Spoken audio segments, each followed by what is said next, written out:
Oh, hello, my friends. Hello, my life warriors, wherever you are in the world. Welcome to the Day In, Day Out podcast. Woo! Today on episode 294, I am very privileged, happy to have Marty Strong on the podcast. He is a former Navy SEAL, CEO, Chief Security Officer, and professional speaker, as well as a leadership consultant. Not forgetting, he also has written a book or two in his time. And yes, one of the things I did find out about him quite recently is, yes, he knows how to deal with a weather balloon sent over by a certain country. It involves trampolines and a series of pulleys, I imagine. How are you today, sir? I'm doing great, Miwa. Thanks for having me. The pleasure's all mine. The pleasure's all mine. You, sir, you are an interesting cat indeed. Because now, here's the thing. We live in an age where, okay, when you say Navy SEAL, there is a lot of information out there. Like you hear about your Jockos, your David Goggins, and a myriad of other gentlemen out there who have served. Now, how did you get into the SEAL teams? Oh, it was a series of mistakes and stumbles, and I joined the Navy to be a radar air traffic control guy, and I ended up in Coronado, California, and I got talked into it. So, Dare I say you were hoodwinked in some regards?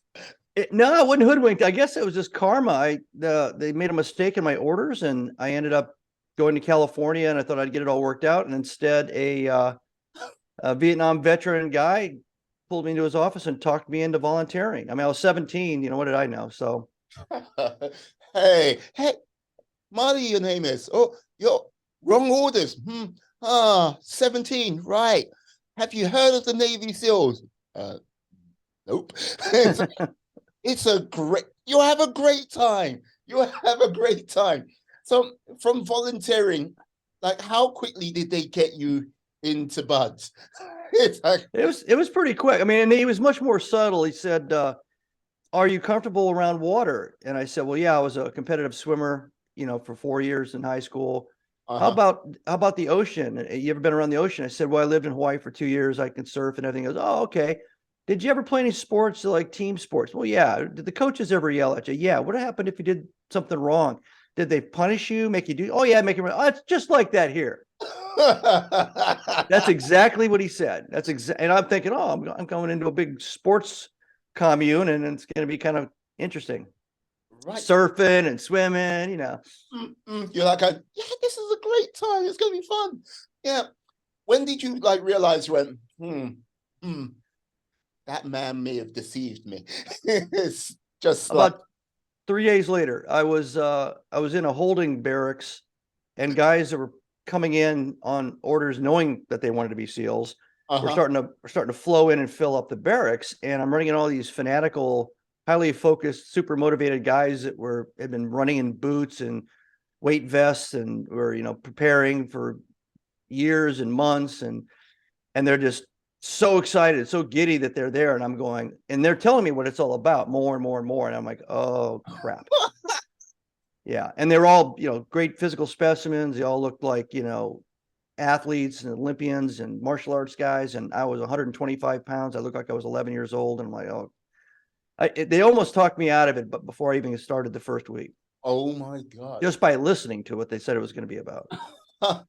So from like though like I've spoken to a couple of Navy SEALs and everything like this in my time. I've been quite fortunate, I've been quite blessed. And like I have never every time they like talk about it, whatever they imagined it was going to be, it was never that. It's just like, yeah, I thought it was going to be like this. I go, how was it? I go, it wasn't like that.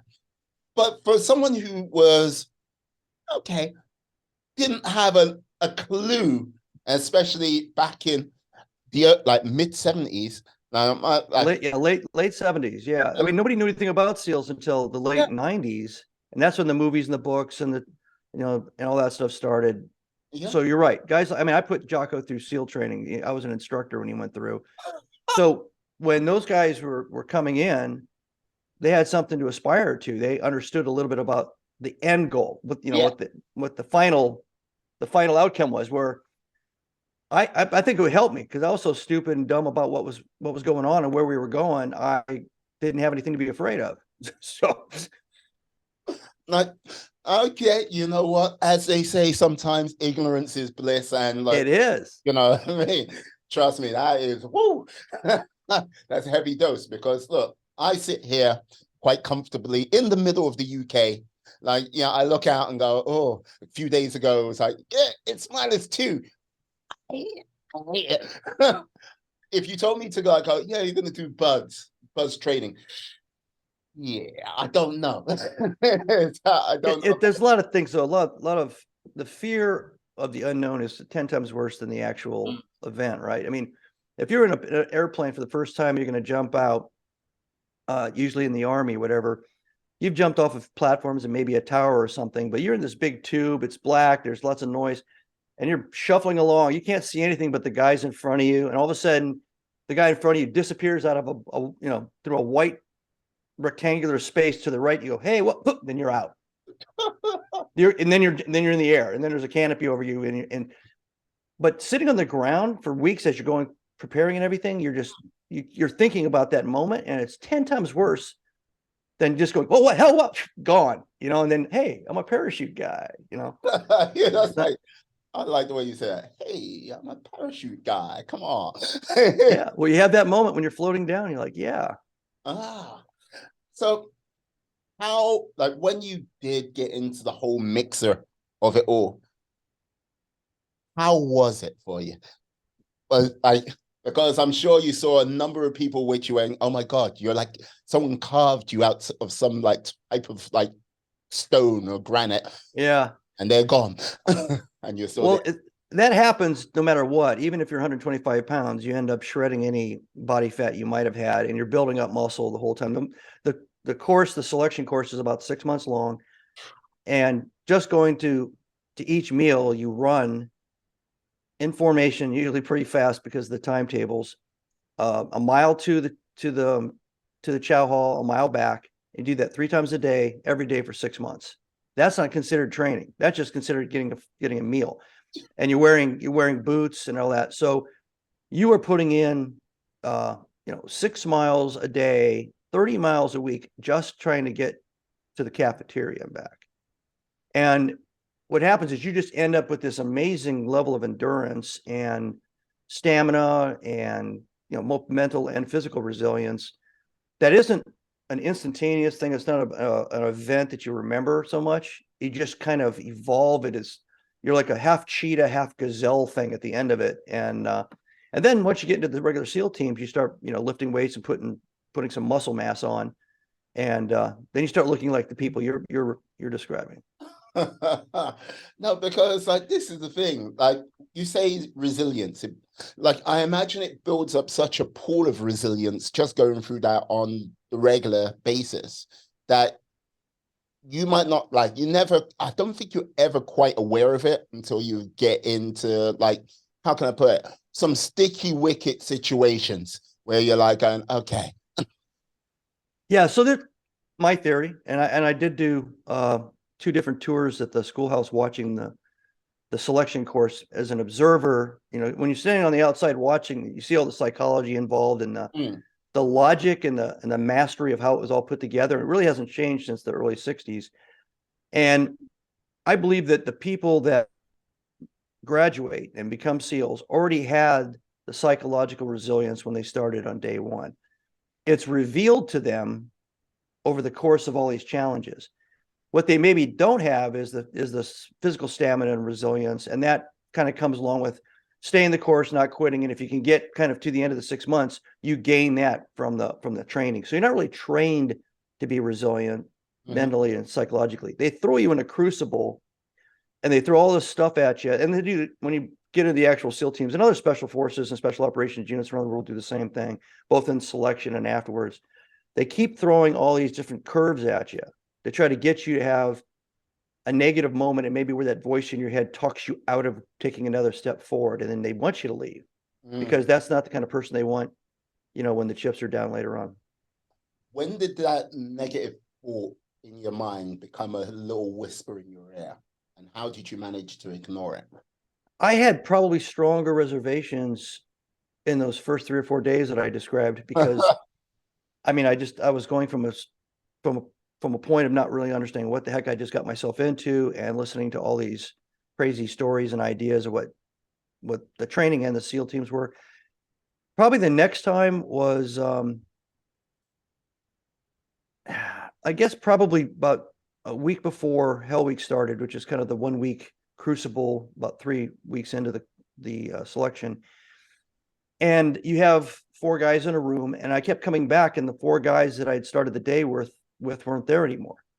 And what they would do is we had single metal bunk racks, and they were, horizontal. But when they left, when they quit, they were ushered out pretty quick. They had to clean the space in front of their locker, open their locker up, clean their locker up. There's a wall unit built in. And then they had to put their bed vertical up against the wall. So I remember coming in one time during the second week, and in the morning, there was 4 of us in that room, and we were all talking, all that every night. And I went in there, and the only horizontal bed and the only locked locker and the only strip of muddy dirt on the floor was mine.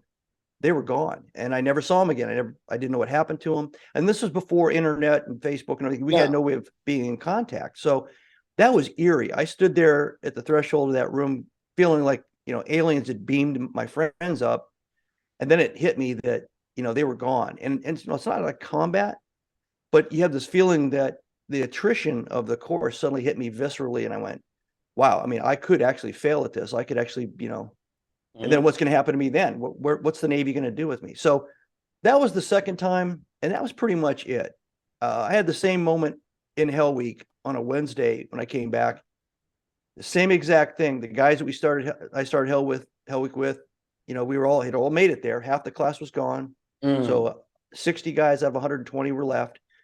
And we were absolutely sure we were, cut of the right, right cloth. And I came in on a Wednesday afternoon, and my bed was the only one in place. And instead of being terrified or worried, I felt super confident all of a sudden. I said, I'm a survivor. I'm the guy that's remaining. I'm stronger than those 3 guys were. And I only have 2 more days to go. And so I never had any negative thoughts after that.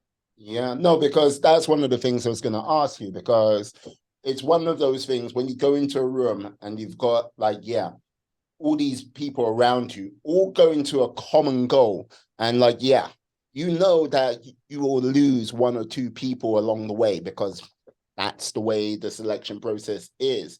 But to go into the room and okay, I'm the only person there. And who do I turn to? To sort of there are times where people look to other people to sort of give them that little bit of a kick up the backside, that little bit of extra spirit. When you're there in the room by yourself and you get a glance of yourself in something reflective and all you see is yourself, you know what I mean? How do you do you just get fired up immediately? And I got very calm and very calm and very resolute in that, like you just mentioned, you look to other people for encouragement, and there's that social thing, right? And I'm humble enough that I didn't look like these guys. I thought, well, these guys are all going to make it. I'm the guy who's the questionable person in this mix. But when I walked in that room that time in Hell Week, I looked and I said, you know what? I'm not the questionable guy in this mix. And I got to stop looking to other people and looking at other things like physical attributes or how loud they are, because it could be arrogance and not competence or confidence or courage. And I've got all this. I've got everything I need. And that visual proved it.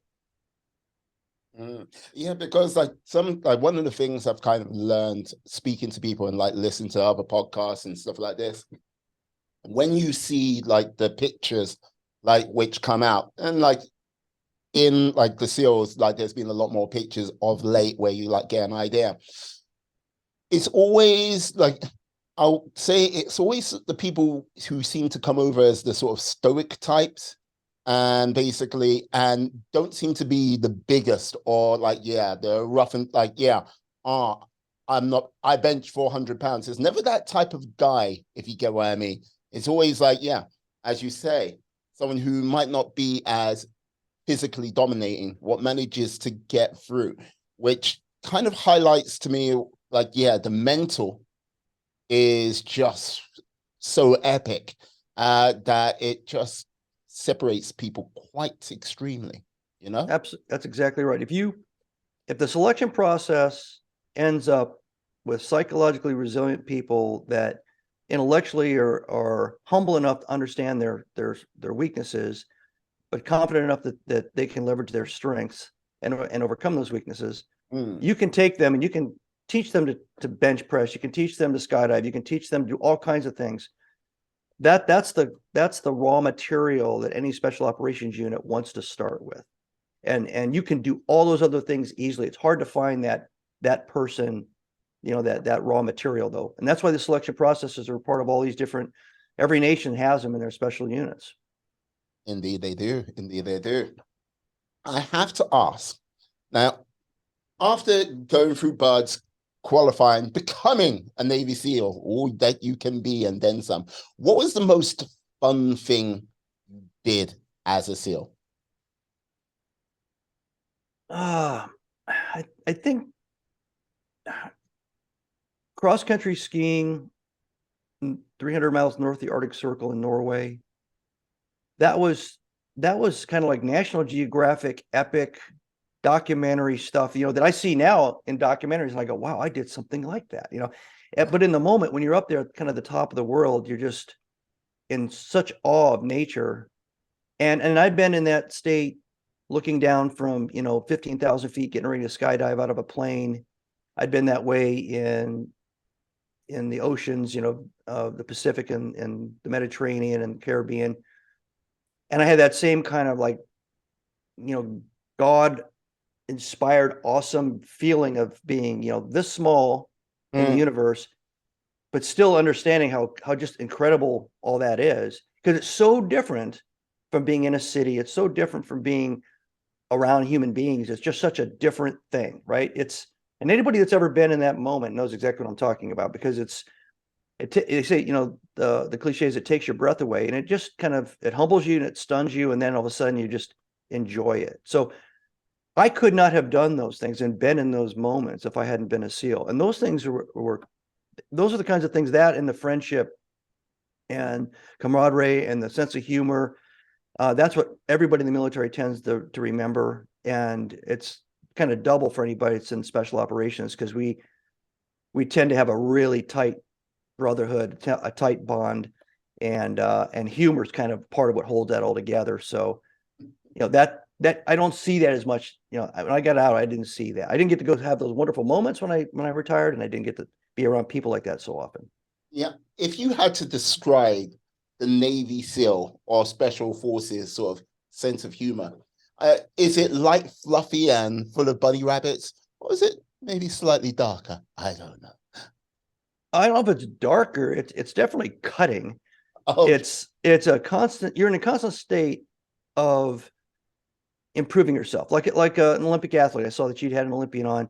yes. You are trying to reach for the performance edge. You're trying to get that flow state. You're trying to get all these things in line because you want to be a contributor to the team. You want to be the strong link, not the weak link. And everybody around you is doing the same thing, and they are. So since you're all competing, but not against each other, it's kind of interesting. You're like an Olympian level team of people that are going to compete as a team. Mm. That's the driver, right? That's the psychological driver. But then the sense of humor part of it is nobody takes each other that seriously, and they're not going to let you get away with something. So if you don't show up for a workout, or you slack off on a run, or if your gear is just slightly not, ready to go, Yeah. it's just load up and fire, man. Everybody's like, they're shooting at you, and they're like, they're making sure the peer pressure, you don't get peer approval the same way. The peer approval is just a kind of a nod or a look like, you got your act together. But man, if they don't approve the way you showed up for the fight or for whatever it is, yeah, you hear it. And what it does though, it makes you very comfortable with criticism. It makes you very comfortable with professional criticism. Mm. which it all helps, because if you stay humble and you accept that criticism and you work on yourself and you take what people say about your performance and you act on it, you just keep getting better, stronger, smarter. Mm. Because like I find like there's a few things in what you've just said which I always like okay, like the pursuit of excellence, go like driving together as a team. Right. But the weird thing is, okay, like yeah, we like before we came on, you mentioned it Super Bowl Sunday, like over there in the good old USA. But like the whole thing is, both teams know who they're going against. They know their opponent. You guys always have this sort of faceless opponent, if you get what I mean, and you don't kind of know what their sort of capabilities might be at the end of the day, or what they can really bring to the table, which must be incredibly hard to sort of train for. And then when you've got a bunch of guys which are like, yeah, always in that pursuit of excellence, which will give you shit in no time, like no time at all if you're not like Right. your weight. Tricky, very tricky. Yeah. So units like SEALs, Green Berets, SAS, SBS, British or Australian or the Kiwis, anybody like that, we basically double the expected difficulty and train to that double standard. So it's like, using a boxing analogy, if you're going to go in and you might know who you're going to go up into the ring and fight, and it might be a university level competitor, but you're not sure. So what you do is you train to fight the world champion boxer. What's their speed? What are their capabilities? What are their tactics? And you train to that standard, and you stay at that standard. And then somebody sends you out on a mission. It turns out to be a bunch of high school kids or college kids.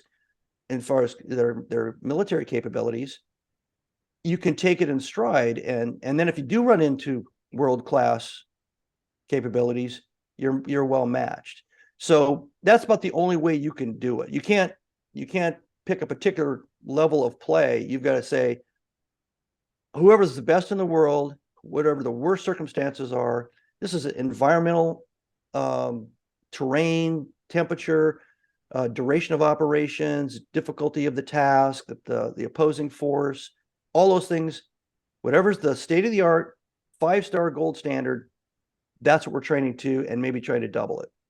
Which means our training is usually crazy, and sometimes we get a little bit too crazy in some of the, aliens are going to show up, and then we've got kangaroos with machine guns coming at us. I mean, there's some really odd stuff, and you got to step back once in a while as a SEAL and say, okay, so last time we did 20 miles, this time we're going to do 40 miles, and then the next time we're going to do, there's a point where it gets stupid, but that's the mindset, is you're reaching for that gold standard when you're training and preparing.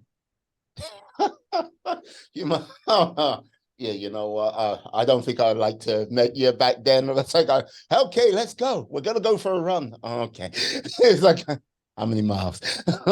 Okay, count me in. Go, go, go, go, go. But wow. So with this, like being like a Navy SEAL for 20 years, what was your final rank? Were you a command leader or something like that? I was a task unit commander. I had 38 SEALs under me, and then I became an operations officer, and then I retired. I was an acting executive officer of a SEAL team. So I did the first 10 years of my time in service. I was an enlisted SEAL.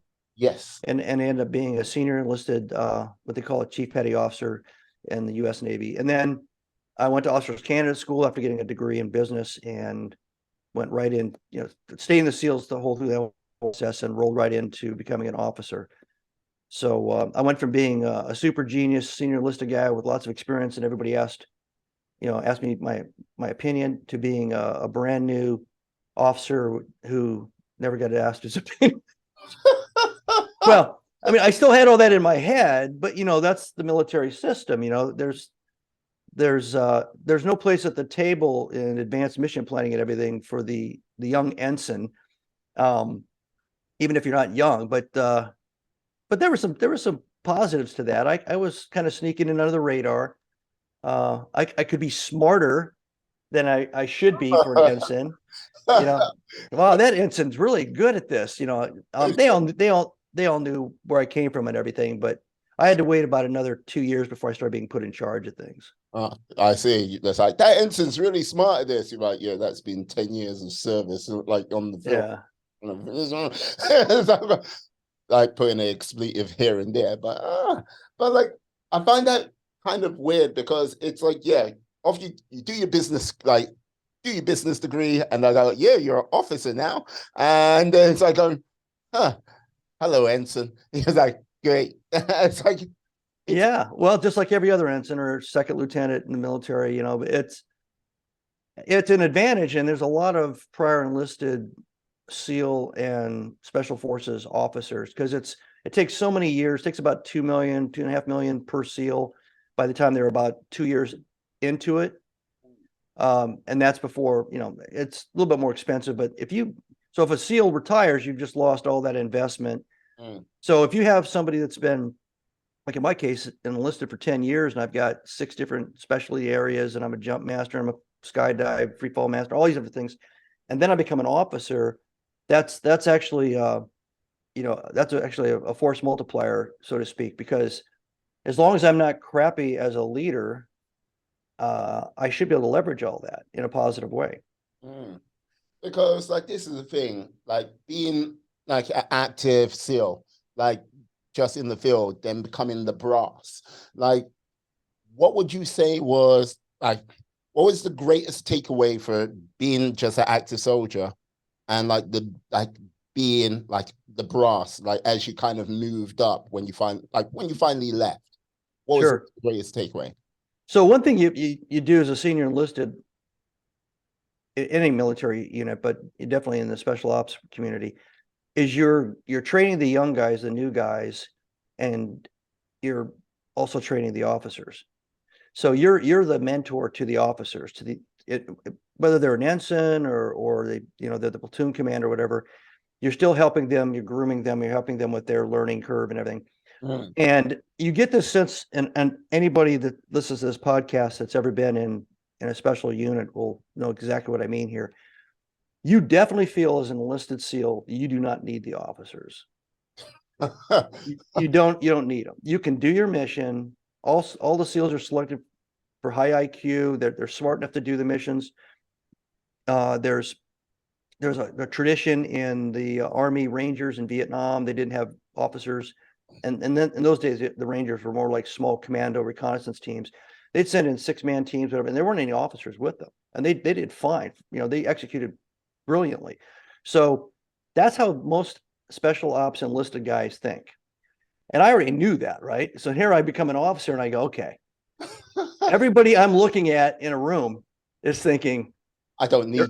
all of us are Napoleons, and we've got this idiot up here who thinks he's equal to us, and we don't really need him. So that was a good thing for me because since I knew that, and even though I tried to explain it to officers when I was enlisted, advising them and mentoring them, now I'm standing there and I go, I've got to just take a back seat. So what's my highest and best use? And what evolved as my opinion over 10 years as an enlisted guy about what an officer's highest and best use was. So one of them was planning, but mostly planning training. The second one was resources, trying to get the best gear and the best kind of training I could possibly fight for my guys. The third thing was to open up and be willing to listen, back to that humility thing again, to the ideas of the enlisted guys, to listen to these technical experts. And when I say enlisted guys, there's really no rank in discussions between any of us. But there are people there that have combat experience or certain kinds of combat experience, or somebody who doesn't have any combat experience but has a certain creative mind and keeps coming up with the answers, and you all have to just kind of homogenize that and be willing to listen to all that and accept it and apply it. So that's the third thing I tried to do as an officer. And then once I became more senior and I had officers working for me, I tried to beat that into their heads, step back, assume this posture, accept this reality, and be really good at preparing them, because that's the one thing you can do for them. You can't do anything else for them. And then if you do get into combat and there's a role for you as an officer, which is usually directing air power, artillery, it's something other than pulling a trigger in a rifle. Yeah. Then make sure you're really good at those things. So when the day happens, when the crap hits the fan and they all are engaged and everything, you're the guy sitting on that radio doing what you know how to do, and that's bringing help in. So that's the role I saw as an officer before I became an officer, and that's the role I assumed when I became an officer. Must be kind of like difficult, just like, yeah. Like they're dealing with the green officers left, right, and center, and there's you like going, okay. Don't give me Well, too much grief. it's human nature makes it tough, because if you're 24 years old and you're a brand new officer, everything I just said doesn't make any sense to you. You want to make your mark, and you think based on movies that you're supposed to draw your sword and charge forward, and everybody's supposed to follow you, and you're supposed to come up with all the plans, and you're the wizard because that's what you're supposed to do. It takes years to pound that out of those young minds. It's like, stop being an idiot. That's like, Yeah. listen to me. That's like, for the love of God, listen to me. But it must have been after 21 years of service, right? 20, yeah. Yeah. It's like, you know what? I can't do it anymore. I'm done. Time to like see what the world has to offer me. There were a number of soldiers who have difficulty making that transition, because military world is military world and it ticks a certain way. The civilian world is the civilian world and it ticks in a very different way. How was the sort of transition for you? Because like I know there is a sort of transitional program they give guys, but yeah, was it any good, or did you like struggle, or like did you take to it like a duck to water? You tell me. Well, first thing, guys in special operations units are probably the easiest population to transition, because those units tend to be they don't adhere to obedience, compliance, and they don't conform to normality. So they're the least military of the military. So they don't have that first big leap, which is going from a hyper disciplined, controlled, structured environment to something where you get to decide, or you got random people telling you what to do random things. But when I started out, about the only direct vocational transition that made sense for guys in my business was either police officer or teacher. Because law enforcement, you already knew how to use guns, you knew tactics, you knew leadership, you knew communications, you knew all those things, right? Yeah. And you had stamina and resilience, and you also had poise under stress. You could handle crisis and stuff. That's a good segue. You don't get paid very much, but you could do that job in your sleep. The other one was teaching, because all special ops guys have to be teachers and trainers. We're always training everybody around us. We're being trained. That's, if somebody asked a SEAL, what do you do for a living? If they were honest, they'd say, I train. If I'm not actually in a combat mission, I'm training. I'm training before the combat mission. I'm training after the combat mission. I'm training waiting for a combat mission. I'm training to the day that I retire. And that's the reality of it. So that's an easy segue, because you tend to like training. You're good at it. You feel comfortable standing in front of people. The transition that's the most difficult goes back to some of the things we were talking about when you were asking me about how to describe the humor. You are not going to be around people like that. You are not going to be around people that are laughing when things are bad, or calm when things are scary. You're going to be around people that are going to be reacting or overreacting, and that's going to feel really strange. You're not going to be able to look to the employee on the left and right and say, oh, they got my back, because they don't. They've got their back. They're concerned about their job, and like rightly so. They don't have some God and country mission that they're adhering to, and their mistakes or their decisions aren't life and limb kind of consequences. So that's something that takes a while for your head to get wrapped around, because you've been in this other environment with these other people that everything's about, putting it on the line for everything that matters. And then somebody walks out 15 minutes early for lunch, and a task isn't done. You're like, hey, where are you going? I'm going to lunch. And they just walk away. And you're like, Yeah. oh, we're a team, we're a project group. What are you doing that for? We're not done yet, and that's a big psychological problem that causes almost as much PTSD in elite unit members for sure as anything that they might have saw on the battlefield, because you feel kind of lost and like you're drifting, you're looking for this bond, this kind of, and then when you bump into them again, which in Virginia Beach and San Diego are kind of where all the SEALs are. I bump into guys, and 3 seconds after we bump into each other, we're talking to each other like we hadn't seen each other for 15 years. We just saw each other yesterday.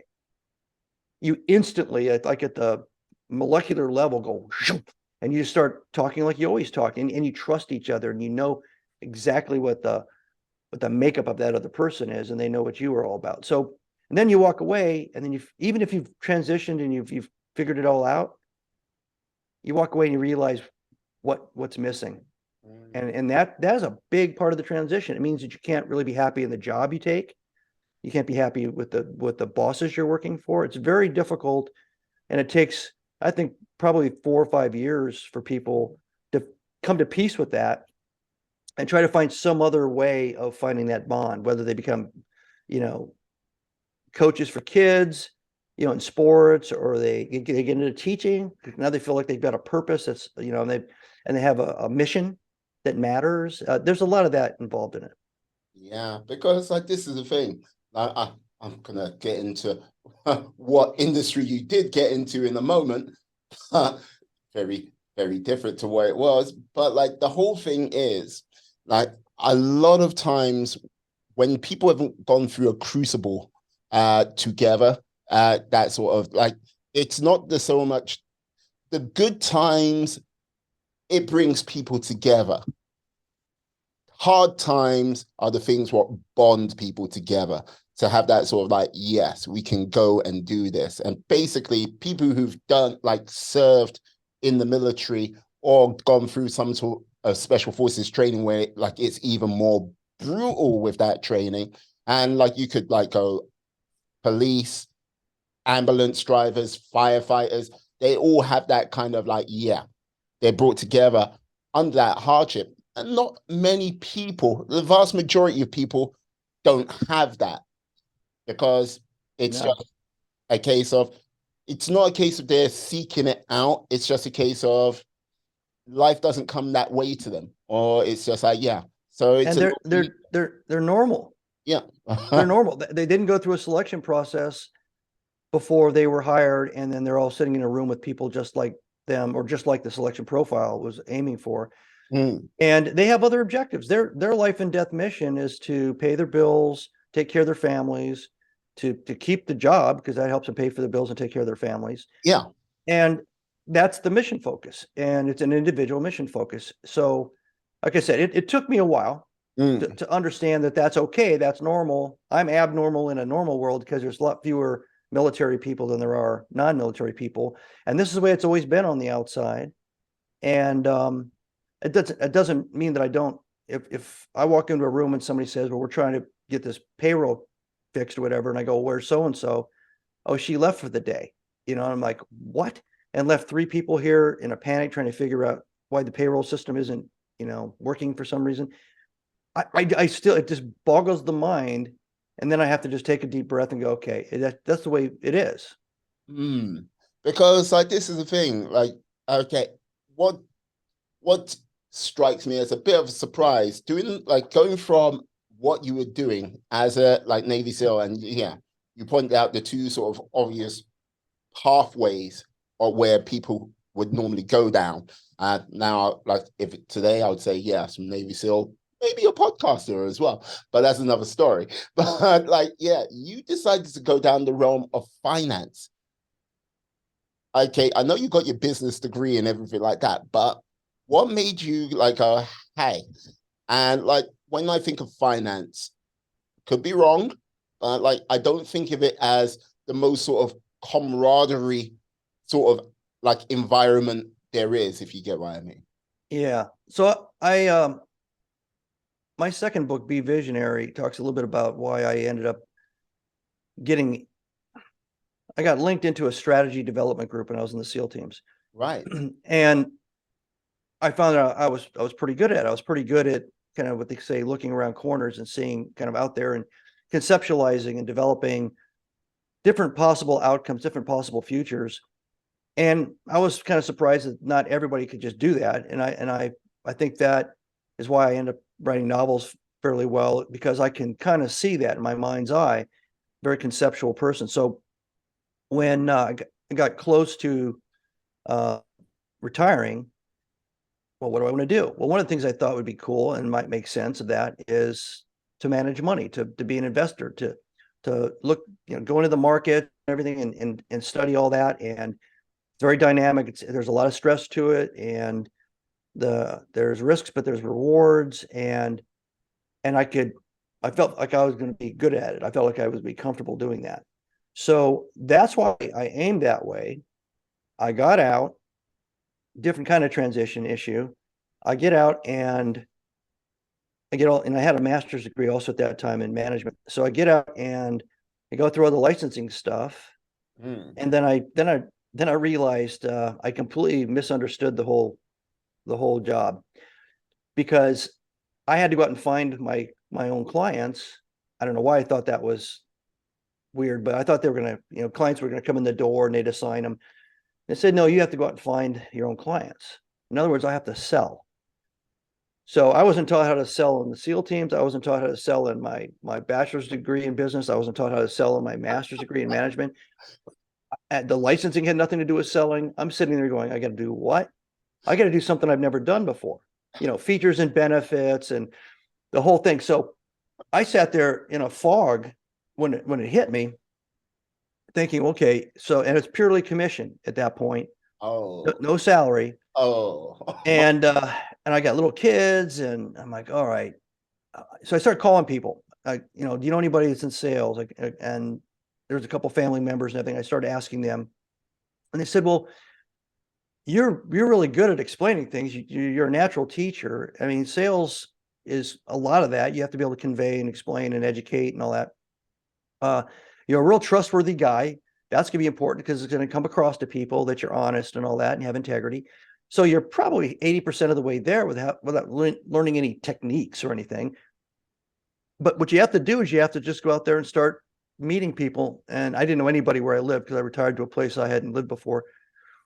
And then another guy, senior VP, came in one day and he said, what are you doing? And I said, well, I'm punching plastic for dollars. That's cold calling, just constantly dialing up people, 300-400 people a day, strangers off of lists. I was going to different areas of the place I lived and walking up and down and knocking on doors of business owners and introducing myself to them. I was going to a couple of big sales convention type things and setting up these little kiosks and I was trying everything I could try. And he said, well, that's all good, but I'm going to give you, and this guy was probably 70 years old. He'd been in the business for years. He goes, let me give you one piece of advice. And he paused and he said, go find out where the money is and shake hands with it. And he turned around and he walked out. very true. Very And I thought, well, okay, so what's different about what I've been doing? What I've been doing, I've been working off of this volume idea that if you talk to 100 people, you'll get one client. And it didn't matter who you talk to. Well, it did matter. You had to talk to people with money. I didn't know anybody with money. So I had to change everything. I had to find out where do people with money go and where they hang out. And then I got to go there and I have to meet them and I have to shake hands with them. I get to know them. They got to get to know me. It's a slower process. It's conceptual sales. It's got a longer lead time, but it also allowed me to leverage some of my natural abilities and some of the things I learned in the SEALs as far as communicating and teaching and explaining things to people. And bam, I was off to the races. So after about 6 months, I finally found that little lane and started doing seminars instead of, I stopped cold calling, stopped doing other stuff, started doing seminars. And so I did that for almost 8 years. Yeah, I have to ask because this is the thing. Now, be the mentality to go through sales, to go through buds, everything like this is one thing. It's it's a physically demanding, physically draining experience. Well, in some aspects, doing the whole cold calling, punching the plastic, doing the 200 to 300 calls a day, going out, hitting the streets, was that in some regards sometimes more draining in some regards, or was it just like, yeah, I've got this? I felt really guilty and also stupid that I mean, I had 70% disability, and so I wasn't going to be a SEAL anymore. But I felt like I hadn't planned and prepared, and I jumped into something without a salary, and I had a wife and little kids, and I had put all of that at risk. So what have I done? And now I've become a civilian focused on my own personal mission. And when that was the hardest part of it, I felt like, what if I fail at this? What if I what if I don't meet any people that want to invest with me? What if I, at some point I'm going to have to get a job, right? I mean, I can't do this forever, I'm not making any money at all. And when you get a paycheck every single month from the government, like you do when you're in the military, it's just direct deposit. You don't even think about it, right? And all of a sudden you're out there and you're scrambling for the next month's sales or the next month's whatever. It's a whole different thing too. Suddenly that whatever you thought, you were confident about the income because the income just happened.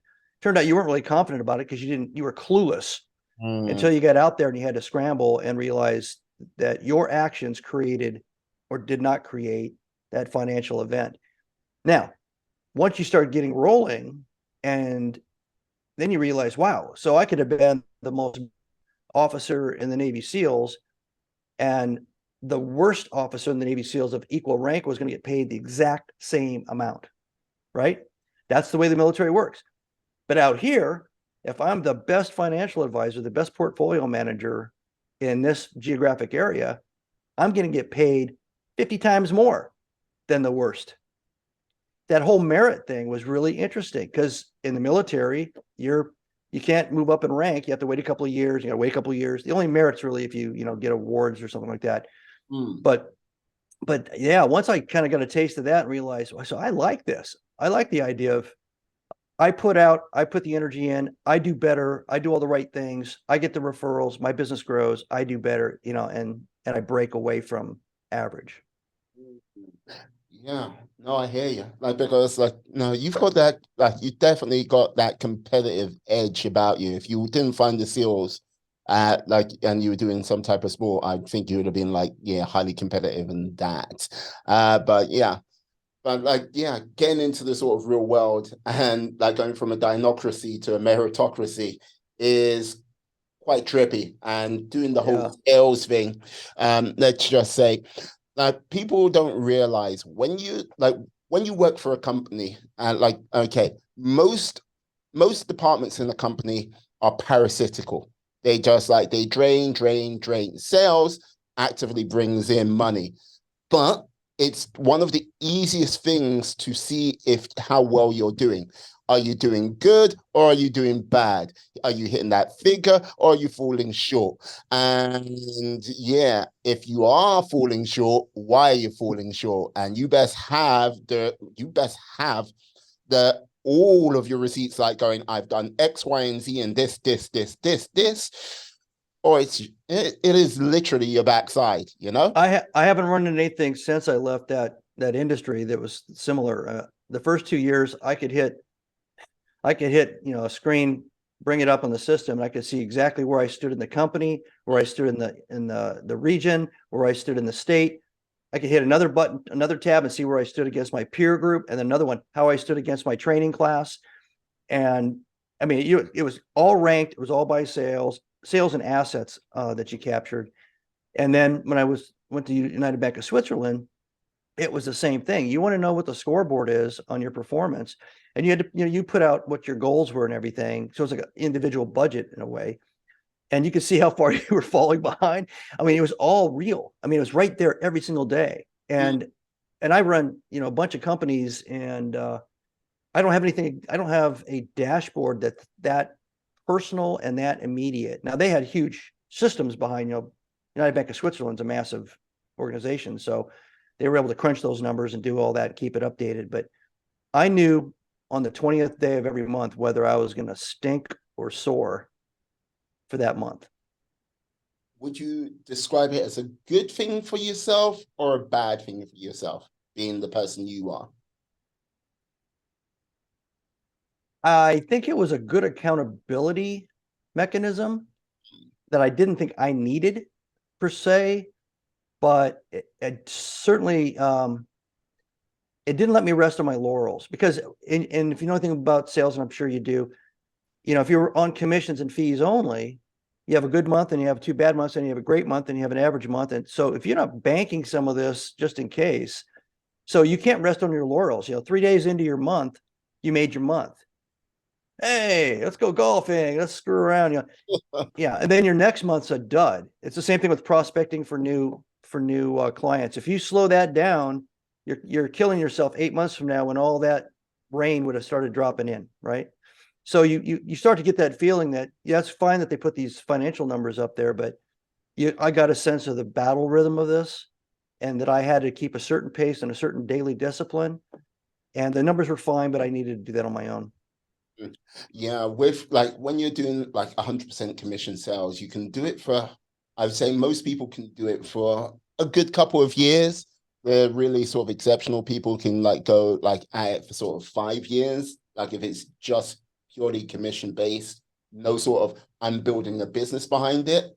Like then it's a case of most people are like, I need to find something else. It's intense. I mean, it taught me a lot though when I went on to lead first divisions and then companies.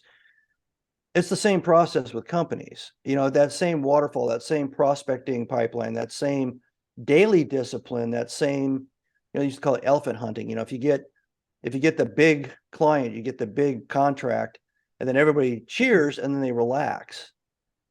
And I had that instinct built up from those 8 years in the financial services industry. You don't relax. And I think some of the SEAL stuff too. I wake up every morning figuring out how can I improve myself that day, because somebody else out there hypothetically is competing to take my lunch, whether I'm the CEO of a company. So I always wake up with my game face on. How do I get better? How do I get smarter? How do I get faster? And so what I do is I just study and learn and absorb and meet all kinds of crazy people and look for crazy ideas, and to keep myself, on that edge. With like having your game face on each and every single day, how does that kind of affect your family mental, like the rest of your family? Because if you're like, yeah, I'm on it, it's like going, look, there's only so much of I'm gonna ignore it, or it's driving me crazy, or I'm with you. Let's go. Yeah. So I have my own personal discipline. So before we got on, we got on at 9 o'clock in the morning, US time. I was up at 5 o'clock and I worked for 4 hours. So before I came on this podcast, I already put 4 hours of time in on a Sunday to get ahead of things, to do some strategy work. I'm doing another business startup. I'm working on a strategy map for that. These are all things that if I try to do it during the normal day, the normal business day or the normal life day, family day, I wouldn't be able to put two thoughts together, because life interrupts, life happens, right? So what I do is I have that game face is when I wake up, and I get up every day at 5 o'clock. And if I'm writing, I write 300 to 500 words in whatever I'm writing. And then I shift gears to what I want to get done strategically, big picture stuff, either in my primary role as CEO or some of the other things that I do. And then I go to any little projects, whatever.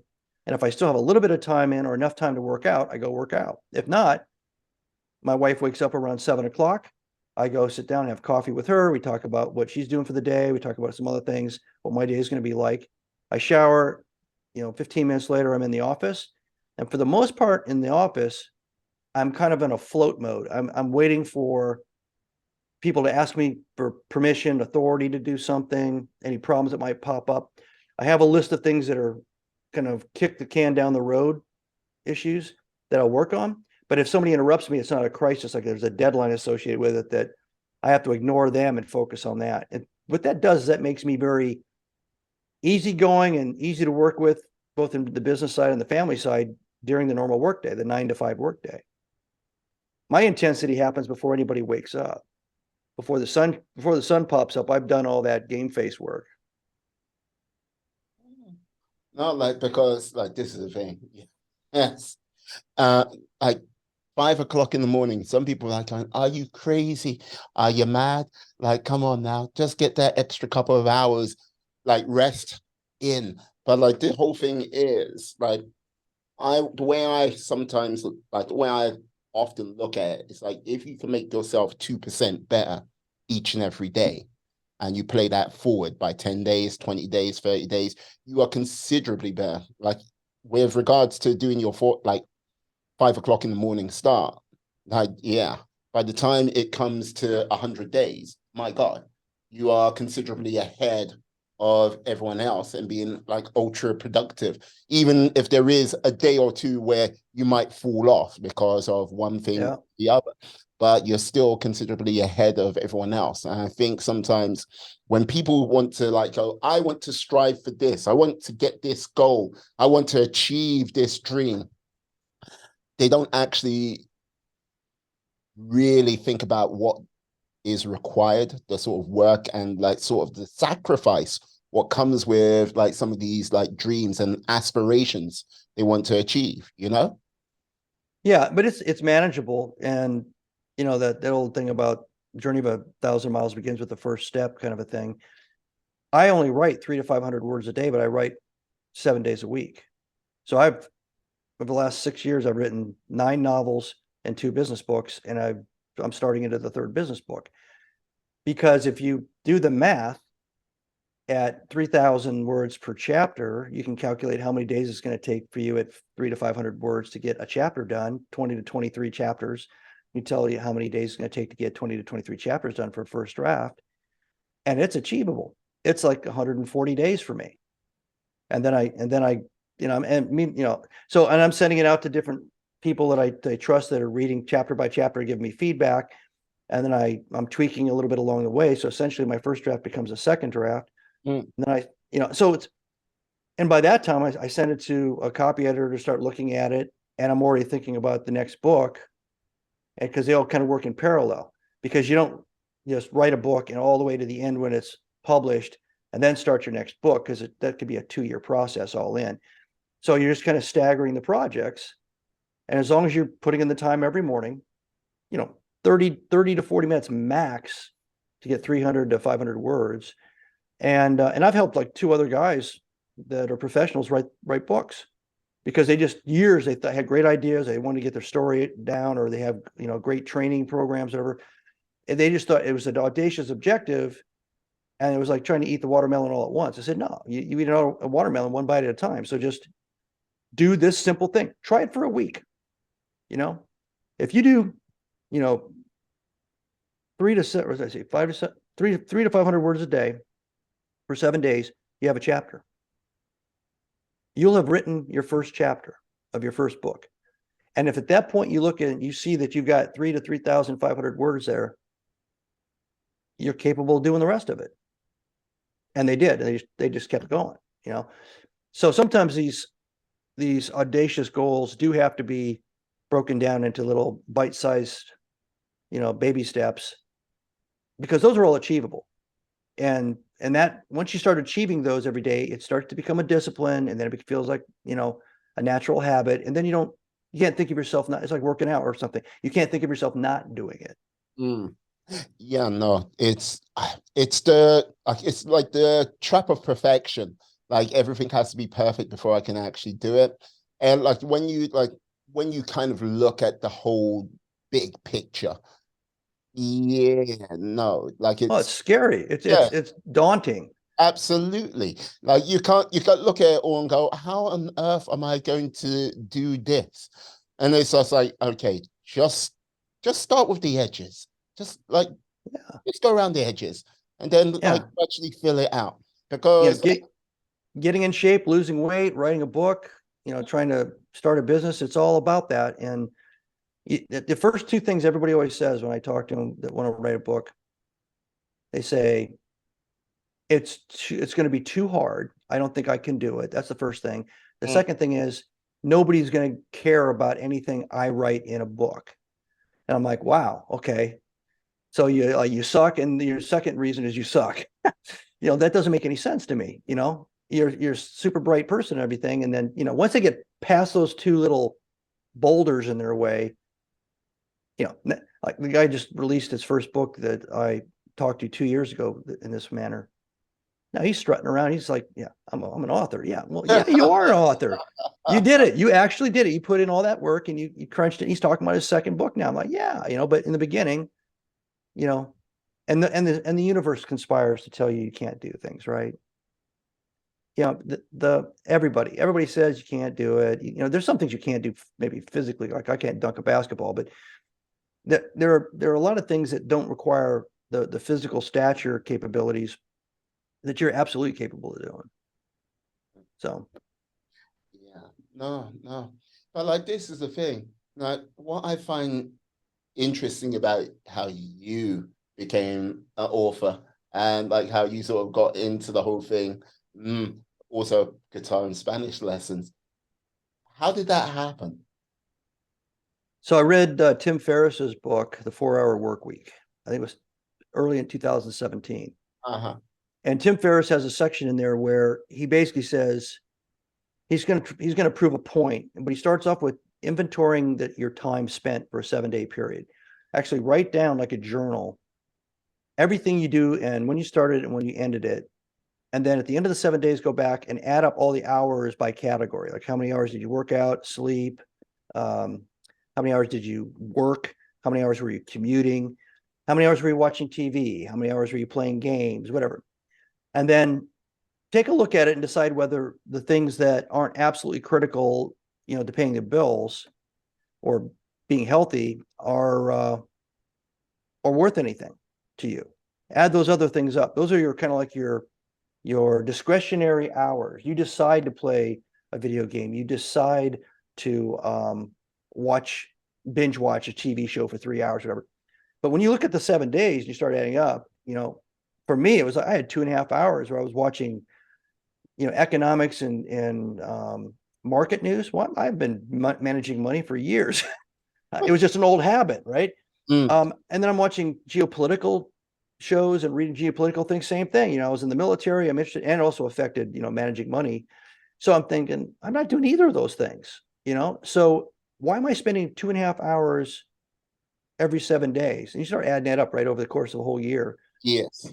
Just staring at a screen or staring at a bunch of words about something that doesn't affect my life anymore directly. So that was my inventory. The second piece, the kind of the ta-da part of his thesis was live your bucket list. So he makes a point in the book that, which makes perfect sense when you say it, that by the time you get to retirement age, you either don't have as much money, you don't have income anymore, you don't have your health. So if you want to go climb Kilimanjaro, that's over. If you want to go to the Caribbean on a vacation or something like that, I can't do that because I need to keep my money in savings. So you end up not doing the thing on your bucket list that you thought you wanted to do so badly. So make the list now. He says, put it in a spreadsheet. And he was using destinations.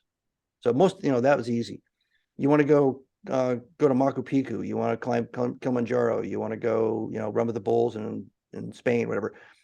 List them all out. Do your research on how much it's going to cost to fly there, how much it's going to cost to stay there, just like it was a budget for a trip. Have an actual hard number. Pick which one you want to do first and save for it.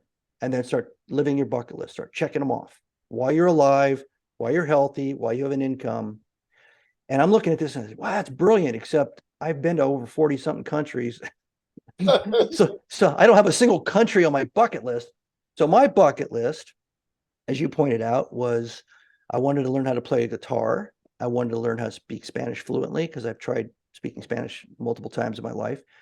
I wanted to write a novel and I wanted to write a business book.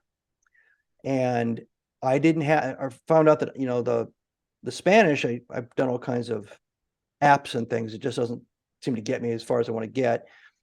I bought the guitar and then I realized I need to go to guitar lessons. And that isn't part of my discretionary 2.5 hours because my discretionary 2.5 hours is mostly early in the day.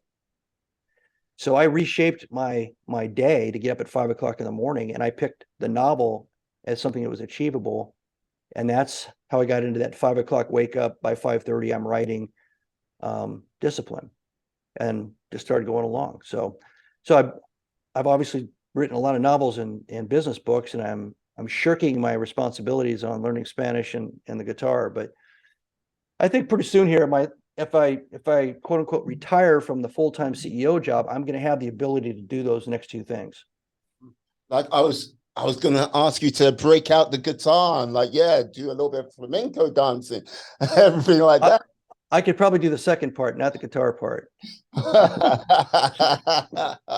No, like this is the thing. Like I would simply say, people like when you we often forget how much time we spend on things which are just pointless, wasted, and you kind of look back on it and go, oh, I spent this much time doing that and that much time doing this. And I think if we all like, put into practice writing things down with regards to how much time is being spent here, there, and everywhere.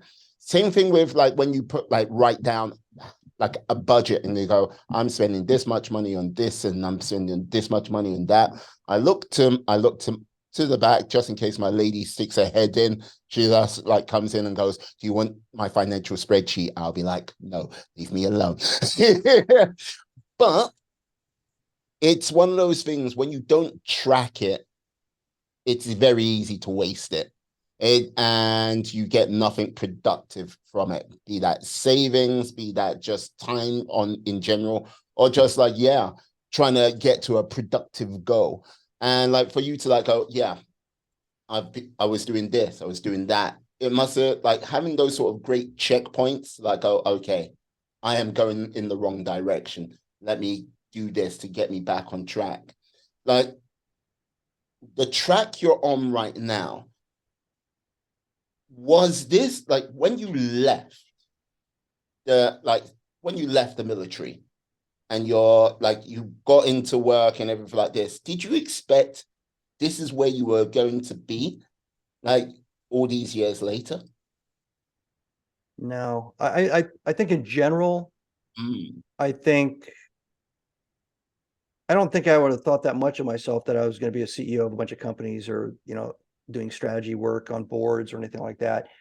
But in general, I am leading and I am still thinking big thoughts and looking out for the future, which is what I was doing when I got out of the military. So I'm still kind of playing in those same two lanes. I would have never thought that I would have ended up doing what I'm doing specifically. Definitely not the writing of the books. I never thought at that point that I was gonna. I love reading books. I read about 60 a year, but I never thought I was gonna actually write any.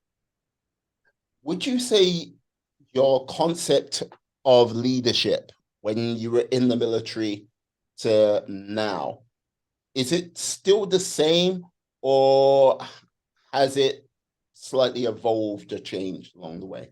It's still the same. There is I make a distinction in my first book, Be Nimble, and I kind of doubled out on it in Be Visionary, that a manager manages systems, processes, and people that are in place that are functioning according to their design, or in the case of people, to their resume. And their job is to keep all that stuff humming, keep the trains on time, keep them on track, and all that.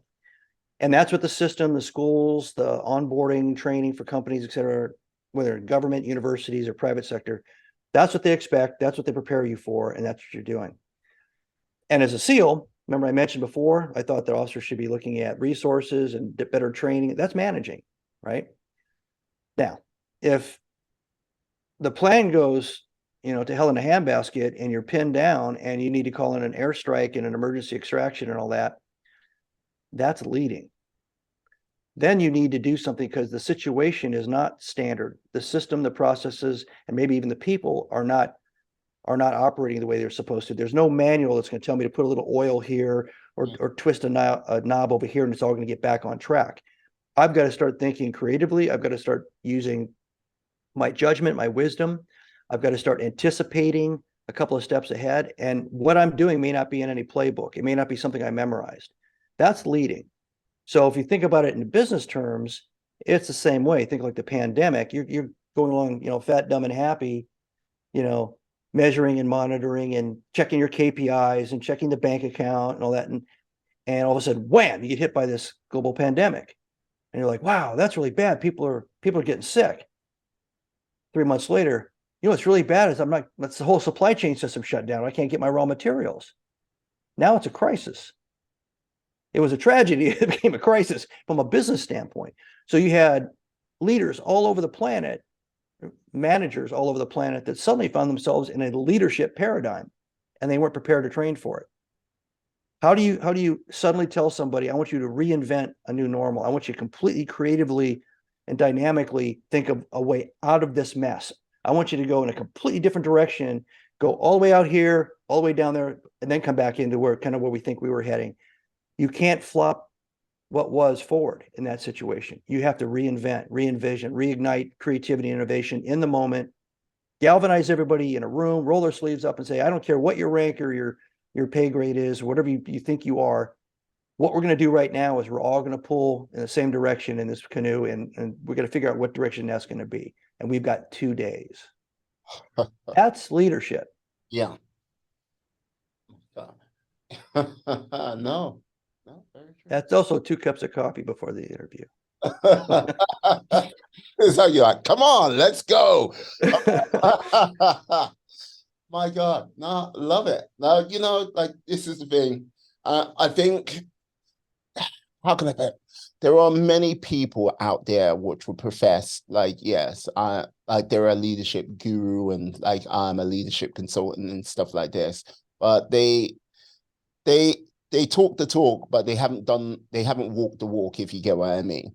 And like when it comes to like, yeah, they are like go, yeah, can you tell me a time when your feet were in the fire and you had to like do this, that, the other, or how you had to apply things from the past in the present? They wouldn't be able to do it.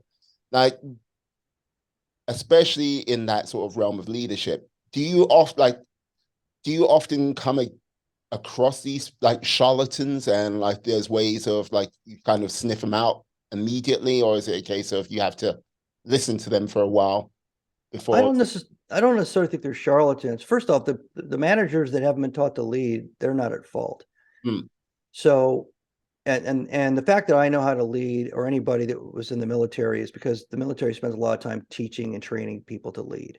Mm. They teach the enlisted guys at every level, they teach the officers at every level, and they do it through scenario-based training. They basically put either on paper, on a chalkboard, a whiteboard, whatever it is. They put down situations, dilemmas. They give you a short amount of time to try to solve it, and then they sit back and they critique what you did and how you did it, tell you what you could have done differently, and then they throw another monkey wrench at you a week later, so that your brain prepares for the day that I described before, where suddenly it all went upside down, and now your guys are all doing their job, trying to keep the bad guys' heads down, but you've got to figure out a way out. And so the leaders, the people who are out there selling leadership training or talking about leadership or consulting on leadership, I think a lot of times they're mostly 60% of them are really talking about management. They're talking about managing better. Hmm. And they're using the 2 words, the two roles interchangeably, which I disagree with. I think the others, there's some really smart people that have experience outside of, say, the military, that have, or we're in the military, then we're in business or in some other, organizational role. And they have not just, book smarts about leading or just military references about leading, but they've actually seen what it's like in the real world for most people. And we don't get all of our resources handed to us by the taxpayer. And we don't get pre-selected superstars handed to us to perform with, and so if you're giving advice on leading or managing and you don't understand that, and if you're motivational, you'll be motivational, but it'll ring hollow and it'll be very shallow. And about 2 days after that's over, that glow will diminish and they still don't know how to solve their talent acquisition problem. So I think there's stars and there's jewels and gems out there, in the leadership training, leadership consulting world. And those are the ones that you walk away with and you feel like you've just been given a toolbox that's actually to your challenges that you're going back to the face. I like that a lot. Hey, it brings a smile to my face, sir. It brings a smile to my face. But I have to ask, Like, look, you're doing so many things at this moment in time. You're like pushing forward, like, yeah, me personally, like I'm gonna have a nap after this because you you're physically training. Yes, I can. And once I have wake up from that nap, I'm going to like work that a little bit harder. But that's a little that's my personal thing. No, nothing to do with yourself, man. Nothing to do.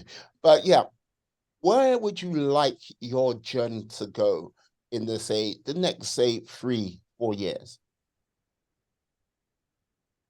Me personally. Yeah, you personally. So I wrote Be Nimble and Be Visionary to prepare for an exit from being a CEO. I knew that day was coming. I've been a CEO for 13 years. I was a senior vice president of another company before that, big division. And I I sat down one day and thought, what do I really like to do? What brings me joy? And I like teaching. I like speaking, but when I speak, it's also because I like teaching. I like conveying and handing ideas and insights to people that they might be able to use. That whole toolbox thing that we're talking about. I think it feels useful. It's compelling to me. I'm contributing. I'm a big believer in trying to contribute. And consulting, coaching, mentoring, those are all similar things where I can contribute, help, assist, improve people and their performance. And I think I still want to keep writing. I've got 4 or 5 novel ideas half fleshed out. I got a screenplay. So that's very. I like creative. I like the creativity of it. I'm a very creative person, and all of that is if you get the functional job of being a CEO, there's times where you can be creative, but most of the time you're basically making sure the ship doesn't run into the iceberg. That's so it's a very practical job, right? So I get a chance to exercise and do a little bit of creativity from time to time, usually in strategic thinking. But I've been at the helm of that ship for enough years now, and before that, of course, way back, I was in the SEAL team. So I'm going to segue into a consulting speaking practice. I'm going to do that, spend a lot more quality time with my wife, and do things we've had on our little bucket list for a while. And just I'll keep working. I'll keep bringing in income and all that, but probably be on a couple of boards. I'm on a nonprofit board right now called Best Robotics, which is all about bringing technology to kids, and sets up 29 competitions every year. It's been around for 30 years in the United States.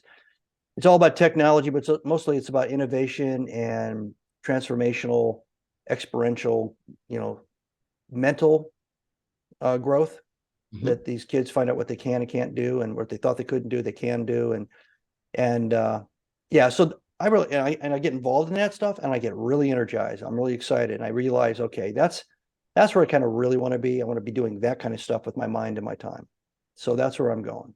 It probably will be only about another year max. Ah, my mind. Because like this is the thing. Yeah, sounds like you're going to be still very active, but at a slightly different pace. Yeah, It's I think so. Only because I can punctuate my schedule now with things I want to do with, my wife. Or I've got 5 kids and 5 grandkids, and they don't live near me. So seeing them is also, you have to set time aside for trips and all that. So I've got one she's a dual citizen Australian in Sydney. ah, Yeah. ah, And so that's a big trip to go to see her. So yeah, I think I'll probably be just as active, quote unquote, but I won't be active talking to HR people and legal teams and doing all the things that are not as exciting for me these days. I hear you. I hear you. My. Wonderful, wonderful. Now, my final question of the day. Now, how can I put it? Hmm. If if there was 2 things you could tell yourself when you were like living in Hawaii, long hair, surfing, everything like this, pieces of advice you can give yourself to help like maybe smooth the path forward for you, what were those two pieces of advice? Knowledge from today, taking it back then, because I know you like a little bit of time travel. Yeah. First one would be never, ever, ever stop learning. Be a learning machine for the rest of your life. Never stop. Whatever the source of it is, just never stop. The second one would be trust your instincts. You'll come to a fork in the road multiple times. Trust your gut, trust your instincts, because I have made some decisions and made some moves that had nothing to do with a master plan that ended up making all the difference. I was very, very happy with the challenges and the opportunities and the outcomes when I went left instead of right. And it's an odd thing about my past, because I talk about strategy and I talk about operational planning and all that stuff, but which is all about, project planning. It's very engineering, very linear, but my own personal life is very nonlinear. But that's what I'd say. Those are the two things I'd tell young surfer dude Marty. Always learning, trust your gut. That's Yeah. to end it right there. I got to say, Marty, thank you for coming on today. You have been a good breath of fresh air, invigoration for the soul, to say the least. How can the lovely people out there find you out on these interwebs? Yeah, so all my books are on Amazon.com, but if you go to my author's website, that's martystrongbenimble.com. All my books are there, all my articles are there, a lot of information about my speaking, etc. All at martystrongbenimble.com. Perfect. I'll put all of the information into the show notes, into the description. So yes, track down Marty, get in contact with him, buy a book, not just one book, buy several books, all of his books. Damn it. And yes, I'd like to say thank you to you, Marty, once more for coming on today. And thanks for having me. This has been a lot more fun than I usually have with podcasts. You hear that? I'm better than the rest. I'd like to say thank you to you, my friends, my life warriors, for sticking with us to the end of the show. Please stay well, stay safe, be awesome, be excellent, be fantastic. Be all the positive bees you can be in this world, and then some. And remember, not everything goes to the way you want it to, but we'll roll with the punches. Peace. And we are